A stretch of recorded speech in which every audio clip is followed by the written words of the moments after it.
Hello everybody. So I've just been watching a video by Dodie called Confessions. It was put up yesterday but she's re-edited it. And that and another video that I've just been watching by Emma have made me think about something that it'll probably be quite a risky thing for me to share with you. And I'm sorry if this video is at an odd angle, but I have to keep propping my Nikon Coolpix camera against the edge of the laptop because the stand sits to the right of the camera and the camera keeps trying to fall over.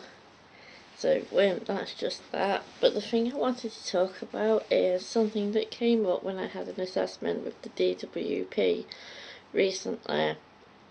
There seems to be this misconception that because I've travelled to unfamiliar places that I feel safe doing that. I'm bringing this up because at the weekend on Saturday I'm going down to London to in support of a couple of people.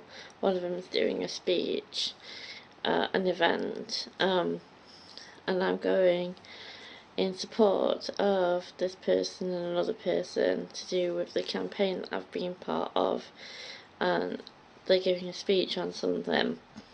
But unfortunately for me, I find travelling to anywhere unfamiliar a very scary thing. I've been to London a number of times, but I would never travel around London without somebody that I'm at least a little bit familiar with. When I've been to somewhere in the city, I go with my brother, and I invariably don't leave his side, and if I do, when we've been in the Excel Centre, I've sat somewhere and waited for him to come back with food or a drink or whatever. When I first went in 2016, he was in a panel and I came out of the panel because I needed to use the bathroom. And I've suffered from panic attacks in the past, so to not know where he was and for his phone to be off ended up with me contacting my mum, who was all the way back here in Doncaster, and being freaked out. Also because I didn't know anybody at that time, obviously in the year between me going for the first time in 2016 and going this year, I'd got to know some people online and stuff, so I wasn't as scared to talk to them. But at the pre-60 gathering in 2016 and at the event and stuff, I was very scared. I didn't know anybody. I have panic attacks which are under control at the minute. I'm not on any medication for it, but it was a big scary thing for me to travel down somewhere and not to be introduced to anybody properly and be expected to just do like I would do back here in a place that I'm familiar with. I'm familiar with Doncaster, I'm familiar with the area. I couldn't give anyone directions if they stopped in a car, but I'm familiar with the area, so I'm not going to be scared. But I was scared there, and I did feel panicked and frightened. But it's a big thing for me to be told to, oh, just go and get this bus, or just go there and just that, right? It's also a big thing for me to reveal anything to do with my mental health and aspects of my mental health on YouTube. I do know that there's people that prefer the chattier videos, so it's why I'm trying to come up with like chattier things to discuss. I don't know if anybody else has experienced any of these issues, panic, where your heart races and you end up so upset and stressed out that you feel like being sick and stuff. It is something that should be taken more seriously. Mental health in general should be taken more seriously, and it isn't taken that seriously. When it comes to being assessed, little things like not being able to go somewhere unfamiliar unless you're with somebody that you know, or getting to be familiar with that. I mean, obviously once I got to be familiar with certain areas, but I'm going to be incredibly panicked internally, even if I don't show it, if I'm left. Recently on Saturday I went to Blackpool. Luckily I wasn't on my own, I was with people, but when we were told that we could go off on our own if we wanted to, we could go and do what we wanted. I feel that being told that undermines an aspect of your mental health. If you're scared, even if you're not showing it, of being in an unfamiliar place and getting lost, I appreciate when you go out on group times out on stuff like that people want to go off and do their own thing, but that isn't a good thing for everybody. Going off on your own, and especially I didn't have anyone's phone numbers because I've got a different phone now, so I didn't have the phone numbers of anybody that I could have contacted if I went off on my own.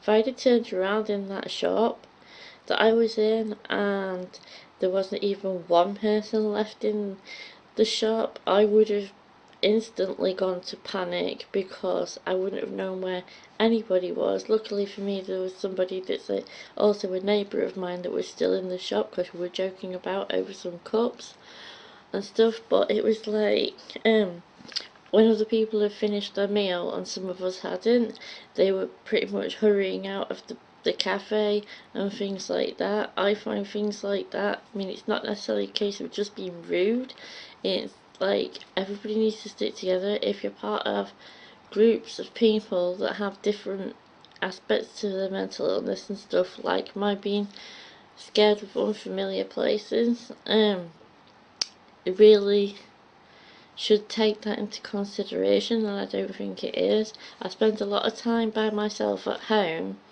and that's not by choice, that's because I don't have a bus pass anymore. It costs me to travel, and whenever I want any help with anything, I have had to be the one to physically go to places to get help with anything rather than anyone coming to me. I know I ask for help a lot, but I feel that that's not a bad thing, and there are things that I can do myself, and I do myself, but if I'm asking for help, obviously I'm in a place mentally that means that, unfortunately, mental illness means that you suddenly develop a lack of motivation to do things. You don't even want to get out of bed, you don't want to do your domestic chores, right? And I mean, this was supposed to be just about my fear of unfamiliar places, but it all ties in together. Now, this is my second chatty video that I've done. This is on a bit more of a serious topic. I know there hasn't been any comments on the last 4 of my videos so far. But I mean, if you'd like to comment how you feel in social situations and unfamiliar situations, please do in the comment below, and we can have a conversation.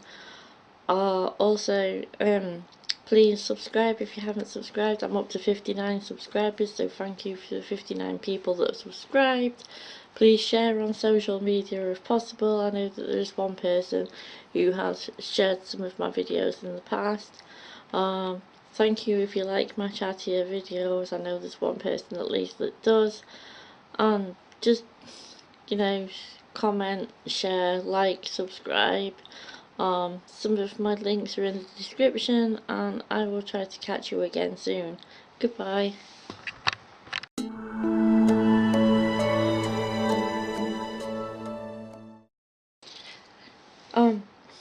This is not something that I like doing, and it's not something that I wanted to do on this video, but I just thought that I'd like to make people aware that I'm probably not going to be using my Patreon account. Can't even remember what the link to that was. I'd have to look in the description of previous videos.